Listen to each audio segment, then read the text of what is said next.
summer holidays kannu call GT Holidays ku pannu. GT Holidays, South India's #1 travel brand. பட்டுன்னா பச்சை pass தான். காஞ்சிபுரம் பச்சை pass silks தான் பிரிஞ்சுது. So Malayali, ஆனால் நான் படித்தது வந்து செகண்ட் லாங்குவேஜ் தமிழ் தான் படித்தேன். நான் செய்தி வாசிப்பாளராக தமிழ் செய்தி வாசிப்பாளர் தானே அறியப்பட்டேன். என்னோடய கல்யாணம் முடிஞ்சு நான் சென்னை வரேன். எனக்கு 2 பொம்பளை பிள்ளைங்க. 2007 என்னுடைய கணவர் வந்து சிறுநீரக பாதிப்பால் பாதிக்கப்பட்டு ஒரு 2.5 வருஷம் ராமச்சந்திராவில் டயாலிசிஸ் பண்ணோம். திடீர்னு கார்டியக் அரெஸ்ட்டு. 2009 டிசம்பர் 31, அதாவது நியூ இயர்க்கு முந்தின நாள் அவர் வந்து கார்டியக் அரெஸ்ட்டில் வந்து தவறுகிறாரு. அப்போ என்னுடைய பெரிய பொண்ணுக்கு வந்து 6 வயசு, சின்ன பொண்ணுக்கு 3 வயசு. தனியாக நிற்கிறேன். அப்போ நான் வீடு கட்டிகிட்டு இருந்த நேரம், கடன், அவ்வளவு என்ன பண்ணுறேன்னு தெரியாமல் நிற்கிறேன். பட் அப்படி இருந்தாலும் என்னுடைய கணவர் வந்து ஹோட்டல் சோலா ஷட்டரில் வந்து மேனேஜராக இருந்தாங்க. ஸோ இது நான் அப்போது சன் டிவியில் வந்து நான் செய்தி வாசிப்பாளர். அப்போ வந்து ஒரு நியூஸுக்கு அவங்க வந்து 800 ருபீஸ் கொடுப்பாங்க. ஒரு வாரத்துக்கு எவ்வளோ நியூஸோ, ஒரு மாதத்துக்கு எவ்வளோ நியூஸோ அந்த சேலரி தான் என்னோட தான். சரி, அந்த வருமானத்தை வச்சு பிள்ளைங்களை படிக்க வைக்கிறது, என்னோட லோனு கட்டுறது, அந்த லோன் எடுத்து தானே வீடு வந்து கட்டிகிட்டு இருக்கிறேன். வீடு கட்டி ஒரு 15 நாளில் கிரகப்பிரவேசம். அதுக்கு முன்னாடி இவர் வந்து தவறிடுறாரு. ஸோ அதுக்கப்புறம் அந்த வீடு எல்லாமே பாதியில் இருந்தது. திருப்பி அந்த வீடை கட்டணும் எல்லாம் இப்படி பண்ணும்போது என்ன பண்ணுன்னு சொல்லி என்னோடய ஹஸ்பண்ட் வேலை பார்த்த அந்த இதிலே வந்து நான் ரிசப்ஷனிஸ்ட்டாக நான் 2 மாதம் வேலைக்கு போனேன். காலையில் 4 மணிக்கு எழுந்திரிச்சு பிள்ளைங்களுக்கு எல்லாத்தையும் செஞ்சு வச்சுட்டு நான் வந்து வேலைக்கு போயிடுவேன். திருப்பி இங்கே ஹோட்டல் வேலைக்கு போயிடுவேன். ஒரு மத்தியானம் 2 மணிக்கு மேலே வீட்டுக்கு வந்துட்டு திருப்பி பிள்ளைங்களுக்கெல்லாம் செஞ்சு வச்சுட்டு திருப்பியும் நியூஸ்க்கு போயிடுவேன். அந்த நேரம் பார்த்திங்கன்னா இன்னும் ஒரு 1-2 ப்ரைவேட் சேனலுக்காக அந்த ப்ரோக்ராம் காம்பேரிங் பண்ணுறது, அந்த மேடையில் வந்து நிகழ்ச்சி தொகுப்பாளராக இருக்கிறது, இந்த மாதிரிலாம் நிறைய வந்து நான் பண்ணிகிட்டு இருந்தேன். அவரோட இழப்பே உங்களுக்கு தாங்க முடியாதுல்ல? நீங்கள் சொல்லும்படி பார்த்தாக்கா ஒரு அந்யோன்யமான தம்பதிகளாக இருந்திருக்கீங்க. அந்த கணவரோட ஆதரவு, சப்போர்ட், நிறைய பெண்களுக்கு வீட்டில் வந்து ஃபினான்ஷியல் ஸ்ட்ரக்சர் என்னன்றதே தெரியாது. எனக்கு எதுவும் கடையில் போய் நான் ஒரு எந்த ஒரு பொருளும் நான் வாங்கினதே கிடையாது. எல்லாமே அவர் பார்த்துப்பாரு. அவ்வளோ நல்ல மனுஷன். எந்த ஒரு கெட்ட பழக்கமும் கிடையாது. இந்த சிகரெட்டு, தண்ணி, புகையில எதுவுமே கிடையாது.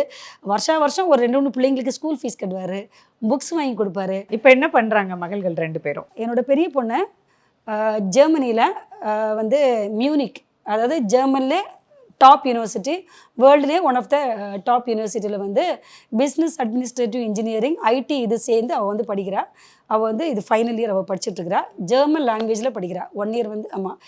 செகண்ட் டாக்டர் வந்து நீட்டில் வந்து நல்ல மார்க்கு தான் எடுத்தா. நாங்கள் இங்கே தான் இந்த ஜாதி இதெல்லாம் இருக்கிறதுனால நாங்கள் வந்து ஃபார்வர்ட் கேட்டகரியில் வரனால அவளுக்கு இங்கே கிடைக்கல, சின்ன பொண்ணுக்கு. அதனால் மலேசியாவில் ஒரு காலேஜில், அந்த காலேஜ் கூட பார்த்திங்கன்னா திமுகவில் இருக்கிற எம்பி தயாநிதி மாறன் அவருடைய பொண்ணு படித்து அதே காலேஜில் படிச்சுட்ருக்கிறா. இப்போ நீங்கள் பார்த்தீங்கன்னா இங்கே வந்து என் பொண்ணு படிக்கிறதுக்கு வாய்ப்பு கிடைக்கல. ஆனால் அது மலேசியாவில் அவள் ஃபர்ஸ்ட் இயர்லேயே நல்லா படித்து 6 lakhs வந்து ஸ்காலர்ஷிப் வாங்கியிருக்கா. சின்ன வயசுலேயே பெண்கள் வந்து கணவரை இழக்கும்போது குடும்பத்துக்காக வேலை செஞ்சு இப்படி ஓடும்போது அழகாக இருக்கீங்க. நிறைய பேச்சுக்கள் வந்திருக்கும் இல்லையா?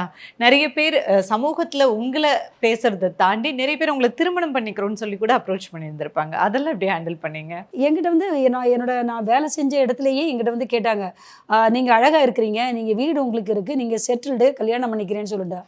எனக்கு கல்யாணம் பண்ணுற விருப்பமே இல்லை அப்படின்னு சொல்லிட்டேன். நான் வேலை செஞ்ச கம்பெனியோட ஓனரே, அந்த நிறுவனத்தோட வந்து சிஇஓயே கேட்டார், என்ன சௌதாமணி நீங்கள் எங்கே தானே இருக்கீங்க, ஏன் 2ஆக கல்யாணம் பண்ணிக்கிறேன்? யார் வந்தாலும் என்னுடைய குழந்தைய தன்னுடைய குழந்தை மாதிரி யாரும் பார்த்துக்குவாங்கிறது என்ன கேரண்டி இருக்குது? எனக்கு அதெல்லாம் வேறு விருப்பமும் இல்லை. நான் கல்யாணம் பண்ணிக்கல, நான் பிள்ளைங்களுக்காகவே என்னோடய லைஃப் வந்து நான் சாக்ரிஃபைஸ் பண்ணிக்கிட்டேன் அப்படி தான் சொல்லுவேன். ஒரு பெரிய சேனலில் நீங்கள் நியூஸ் ரீடராக வேலை பார்த்தீங்க இல்லையா? பட் அங்கே ஒரு பெரிய சம்பவம் நடந்தது. அதாவது ஒரு பெண் செய்தி வாசிப்பாளருக்கு ஒரு ஹராஸ்மெண்ட் நடந்தது. அவங்க போய் போலீஸ் ஸ்டேஷனில் போய் கம்ப்ளைண்ட் பண்ணாங்க. பட் அந்த நேரத்தில் அந்த சேனலில் வேலை பார்த்த எந்த ஒரு நியூஸ் ரீடருமே அந்த கம்ப்ளைண்ட் பண்ண பெண்ணுக்கு சப்போர்ட்டாக இல்லை. பட் எனக்கு தெரிஞ்சு நீங்கள் மட்டும்தான் அந்த செய்தி வாசிப்பாளருக்கு ஒரு ஹராஸ்மெண்ட் நடந்ததுன்னு சொல்லி சப்போர்ட்டாக கூட நின்றுது. என்ன நடந்தது மேம் அப்போது? எனக்கே வந்து நீங்கள் பார்த்தீங்கன்னா என்னோட கணவர் வந்து இறந்ததுக்கப்புறம், எனக்கு கணவர் இறக்குற முன்னாடி வரைக்கும் வாரத்தில் 6 நாள் 6 நியூஸ் 7 நியூஸ் நான் வந்து சன் டிவியில் படிச்சுட்டு இருந்தேன். என்னோட கணவர் இறந்ததுக்கப்புறம் 2010 ஜனவரி முடித்து ஃபெப்ரவரியில் நான் வந்து போகிறேன். எனக்கு ஷெடியூலில் வந்து வெறும் 2 நாள் தான் ஷெடியூல் போட்டிருந்தாங்க. நான் போய் கேட்குறேன், சார் என்ன சார் நீங்கள் வெறும் 2 நியூஸ் போட்டிருக்கீங்களே, இப்போ வந்து நான் தனியாக நிற்கிறேன், உங்களுக்கு தெரியும், என் பிள்ளைங்களை படிக்க வைக்கணும். அப்போ வந்து எனக்கு அந்தளவு தைரியம்லாம் இல்லை. நான் தான் சொன்னேனே, என்னோடய கணவர் வந்து என்னை ரொம்ப சோஃபிஸ்டிகேட்டடாக வச்சுருந்தாரு. எனக்கு எந்த இதுவுமே எனக்கு தெரியாது. நான் போய் கேட்குறேன். அப்போ வந்து என்ன சொன்னாருன்னு தெரியுமா? அந்த நியூஸில் இருக்கிற ஹெட் என்ன சொன்னது தெரியுமா? நீ தான் கண்டுக்கவே மாட்டேங்கிறியே, அப்படின்னு என்கிட்ட சொன்னார். நீ கண்டுக்கவே மாட்டேங்கிறியே அப்படிங்கிற பதிலுக்குள்ள எவ்வளவு விஷயம் அர்த்தம் அடங்கி இருக்குல்ல. பதிலுக்குள்ளங்கிறத விட எனக்கு அவர் கால் பண்ணுவார். என்ன நீ பேச மாட்டேங்கிற, நீ கண்டுக்காம போகிற, உன் பிள்ளைங்களை நான் பார்த்துக்கிறேன், உனக்கு செலவுக்குள்ள எல்லாமே நான் செய்கிறேன் அப்படின்னு சொல்லிட்டு எனக்கு ஃபோனு. உங்க கணவர் இருக்கும்போது இப்படி பிஹேவ் பண்ணல? இல்லை கிடையாது. இல்லை, அவர் இறந்ததுக்கு அப்புறம் தான் இந்த டார்ச்சர் எல்லாமே. நான் வந்து ஒரு ஆனா அவர் திருமணமாகி குழந்தைங்க இருக்கு, அவருக்கு ஒரு பொண்ணு இருக்கு, அது கல்யாணம் ஆயாச்சு. இது வந்து அவர் வந்து இந்த மாதிரியான இந்த ஹராஸ்மெண்ட் வந்து நிறைய அங்குள்ள பெண்களுக்கு வந்து நிறைய பண்ணியிருக்காரு. யாருமே வெளியில வந்து சொல்லலைங்கிறது தான் உண்மை. ஒருத்தருக்கு தெரியாம இன்னொரு பெண் கிட்ட நிறைய பேர்கிட்ட வந்து அவர் வந்து இது மாதிரி அத்துமீறி இருக்காருன்னு சொல்லிட்டு அங்க நிறைய பரவலாக பேசப்பட்ட விஷயம், அப்படி நடந்தது, நிறைய விஷயங்கள் நடந்தது. ஆனா இந்த மாதிரி வந்து அவருடைய எனக்கு சொன்னோன்னே இது என்ன இது மாதிரிலாம் பண்றாரு, நான் என்ன இது பண்ண போறேன் அப்படின்னு நான் இருக்கிற காலகட்டத்தில் தான் ஒரே மாசம்தான். அந்த மாசத்துல வந்து எனக்கு டிவியில் முன்னாடி அந்த டிவி ஒன்றா இருக்கும்பொழுது அதில் டாயலுங்கிற சார் தான் வந்து எனக்கு வந்து இவங்க பிரிஞ்சதுக்கப்புறம் கலைஞர் டிவியாக மாறிடுச்சு. அந்த கலைஞர் டிவிலேருந்து டாயல் சார் எனக்கு ஃபோன் பண்ணுறாரு. இது மாதிரி ஒரு ஆப்பர்ச்சுனிட்டி இருக்குதுமா, இப்போ NDTV ஹிந்துன்னு சொல்லிட்டு ஒரு சேனல் வரப்போகுது, அதில் வந்து ஒரு தமிழ் நியூஸு ரீஜனல் நியூஸாக வரப்போகுது, நீ போறியா அப்படின்னு சொல்லிட்டு கேட்டார். நான் சரி சார் நான் போகிறேன்னு சொல்லிட்டு நான் வந்து அப்ளை பண்ணிவிட்டு இன்டர்வியூ போகிறேன். அங்கே வந்து ஒரு 35 பேர், இவங்க இந்த சன் டிவியில் வந்து நடந்த அந்த ஒரு மாதத்தில் அங்கே இப்போ 35 பேர் வந்திருக்காங்க இன்டர்வியூக்கு. அவங்க வந்து இன்டர்வியூ ஆடிஷன் வச்சாங்க, நான் மட்டும்தான் செலக்ட் ஆனேன். இங்கே வந்து நான் 18,000 ரூபா வாங்கிட்டு வந்தேன், அங்கே வந்து எனக்கு சம்பளம் 45,000 ரூபா. ஒரு மாதத்துலேயே வந்து இவங்க இந்த வெர்பல் ஹராஸ்மெண்ட் தான் இவங்க ஸ்டார்ட் பண்ணாங்களே தவிர அதுக்கு முன்னாடி நாங்கள் வந்து ஷிஃப்ட் ஆகிட்டேன். உங்கள் கணவர் இறந்த துக்கமே பெருசு, பிள்ளைங்களை காப்பாற்றணும், கடன் அடைக்கணும்னு உங்களுடைய மன உளைச்சலும் சோர்வுமே மிக அதிகம். அதில் நீங்கள் வேலைக்கு போகும்போது அதை பயன்படுத்தி உங்ககிட்ட தப்பாக பேசுறதுங்கிறது இது என்ன கேட்டகரியில் இதை சேர்க்கறது? அது இன்னும் கொஞ்சம் உங்களுக்கு ரொம்ப இரிட்டேட் ஆகும். அதுதான், அது வந்து இப்படியே வக்கரப்பட்டவங்க நமக்கு அதில் அருவருப்பாக இருக்கும். அதுக்கப்புறம் இந்த டிவினால எனக்கு அருவருப்பு, ஒரு உடம்பே எனக்கு கூசம். இவ்வளவு கேவலமானவங்களா, இவ்வளோ வக்கரம் உள்ளவங்களா, இவ்வளோ மனசாட்சி இல்லாதவங்களா. நீங்கள் நேரில் ஆனால் உங்களை திட்டியிருக்கீங்களா? நேர்லன்னா ஃபோன் பண்ணுவேன், நான் கட் பண்ணிடுவேன், எடுக்க மாட்டேன். எனக்கு அப்போ அந்த தைரியம் வரல, அதுதான் உண்மை. அப்போ வந்து பயம், பிள்ளைங்க இருக்கிறாங்க, இவங்க ஏதாவது பண்ணிடுவாங்களா, நான் தனியாக இருக்கிறேன், இப்போ கேட்குறதுக்கு யாரும் இல்லை, எனக்கு சப்போர்ட்டு கூட பிறந்தவங்கலாம் 4-5 பேர் இருந்தாலும் யாருமே எனக்கு இங்கே கூட கிடையாது அப்படிங்கிற பயம்தான். அதுக்கப்புறம் ஒவ்வொன்றா பண்ணி அப்புறம் அரசியலுக்கெல்லாம் வந்து இப்படியெல்லாம் வந்ததுக்கப்புறம் நான் இவ்வளோ ஒரு பெரிய போராளி மாதிரி இவ்வளோ ஒரு ஆக்ரோஷம், இவ்வளோ ஒரு வாய்ஸ் எல்லாமே வந்தது வந்து அரசியலுக்கு வந்ததுக்கு அப்புறம் தான். அன்னைக்கு வாய் மூடி கேள்வி கேட்காம தைரியம் இல்லாம பயந்த சௌதாமணி தான் இத்தனை வருடங்கள் கழிச்சு எல்லாம் அடைக்கடிக்கு இன்னைக்கு தைரியமா சின்ன தப்புக்கு கூட பொங்குற அளவுக்கு தைரியமா மாறி. என்ன வந்து சப்ரஸ் பண்ணாங்க, ஒவ்வொரு விஷயத்துல இது பண்ணாங்க. நான் போராட்டம், லைஃப் முழுக்கவே போராட்டம். 2 பிள்ளைங்களை வந்து இந்த சமூகத்துல இருந்து ரொம்ப பத்திரமா பொம்பளை பிள்ளைங்க எந்த ஒரு இதுலயும் போகக்கூடாது, அவங்கள நல்லா படிக்க வைக்கணும், அவங்கள மற்றவங்ககிட்ட தான் அவங்கள பாதுகாக்கணும் அப்படிங்கிற ஒரு பயம். நாம் சம்பாதிக்கணும், இந்த கடன் அடைக்கணும், பிள்ளைங்களை ரன் பண்ணணும், பிள்ளைங்களை நல்ல ஒரு இடத்துல கொண்டு வரணும், அந்த ஒரு இதுதான். இப்போ நீங்க நியூஸ் ரீடரா இருக்கும்போது இந்த ஹராஸ்மெண்ட் பத்தி சொன்னீங்க. இன்னொரு நியூஸ் ரீடருக்கு ஒரு ஹராஸ்மெண்ட் நடக்கு அப்படிங்கும் போதும் நீங்க அவங்களுக்கு சப்போர்ட்டிவா இருந்தீங்களே? ஆமா, கண்டிப்பா. நான் வந்து இது வந்து NDTVல இருக்கும்போது தான் இது நடந்தது. அகிலா கண்ணன் அப்படிங்கிறவங்க மேல அவங்க வந்து இது மாதிரி இந்த சன் டிவி சீஃப் எடிட்டர் மேல ஒரு கம்ப்ளைண்ட் கொடுத்தாங்க. ஆனா அவங்களுக்கு நடந்த ஹராஸ்மெண்ட் அங்க நிறைய பேருக்கு நடந்திருக்கு.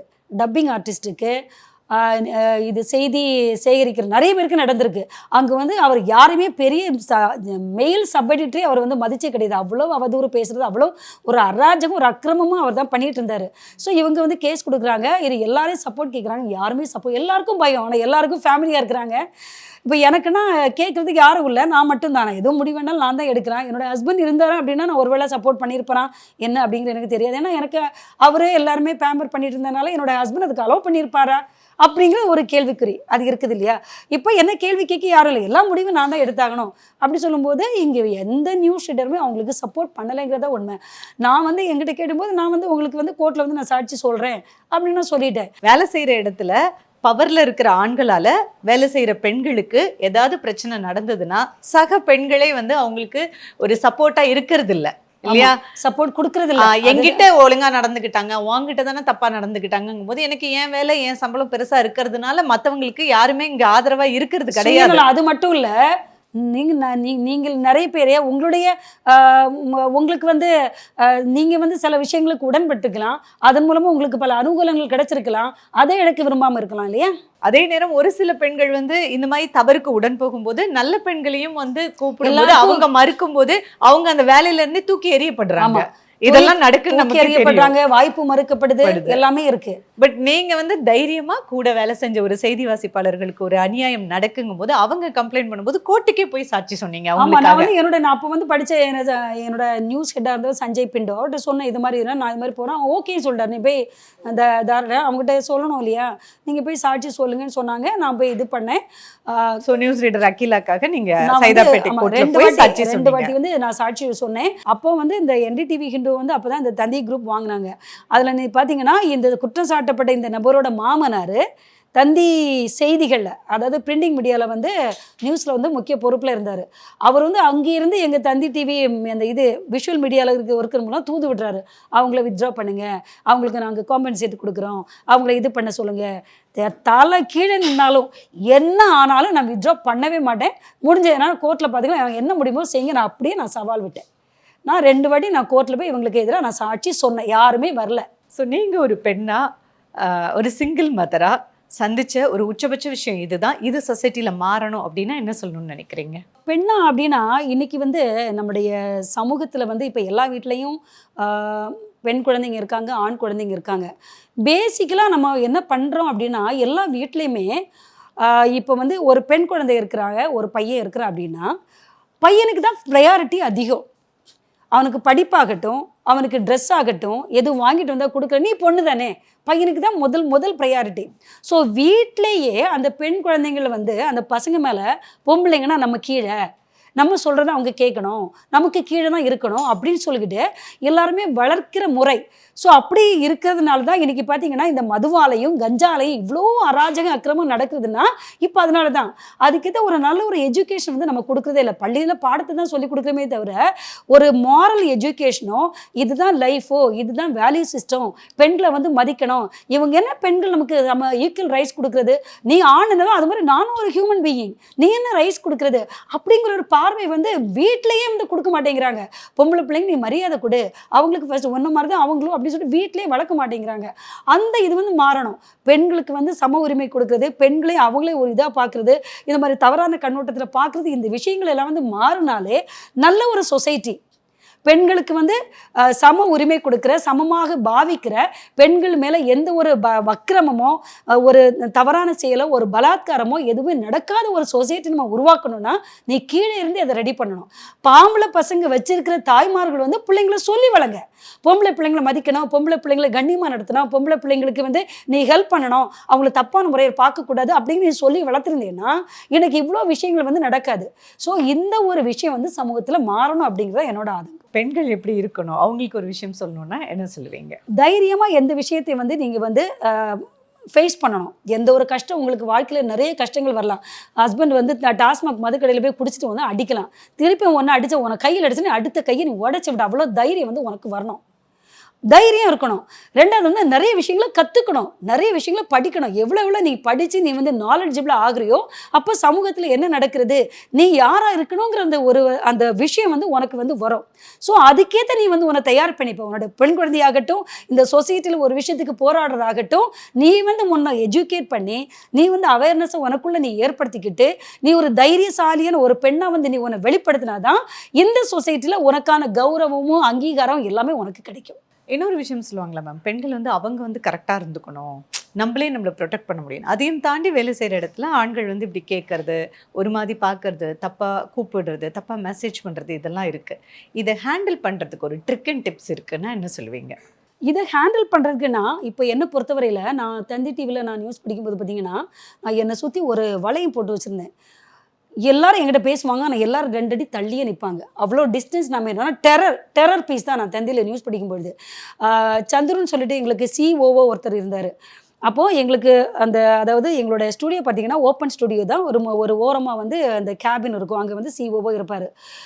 ஏதாவது ஒரு பொண்ணுங்க வந்து அந்த சிஓஓ இடத்துல இருந்து நாங்கள் நியூஸ் படிக்கிறத பார்த்தா அந்த நியூஸ் டேபிள் வந்து தெரியும்.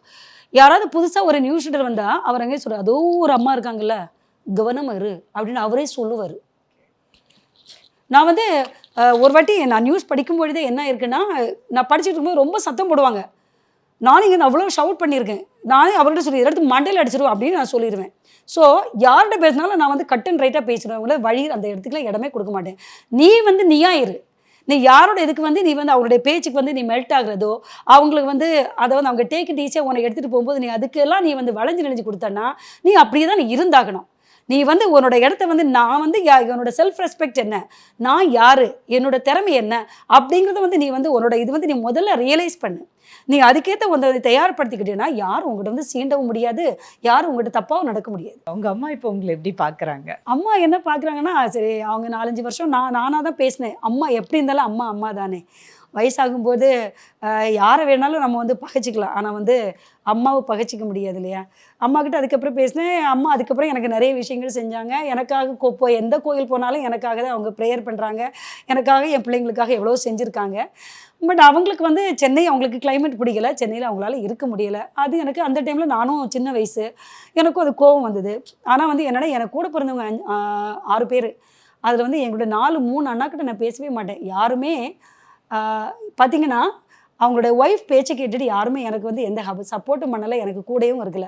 என்னோடய ஹஸ்பண்ட் இறந்த நாள் இன்றைக்கி வரைக்கும் நான் அவங்ககிட்ட பேசாமல் இருக்கேன். ஸோ உங்ககிட்ட பேசினதுலேருந்து நான் தெரிஞ்சுக்கிட்டது, ஒரு பெண் வாழ்க்கையில் என்ன நடந்தாலும் சுறுசுறுப்பு, கடின உழைப்பு, தைரியம் இதெல்லாம் விட்டுடாமல் இருந்தால் கண்டிப்பாக சாதிக்கலாம். அவங்க குடும்பத்தை அவங்க பிள்ளைங்களை காப்பாற்றலாம், நல்லா படிக்க வைக்கலாம் அப்படின்னு நிறைய விஷயங்களை வந்து நீங்கள் சொல்லியிருக்கீங்க.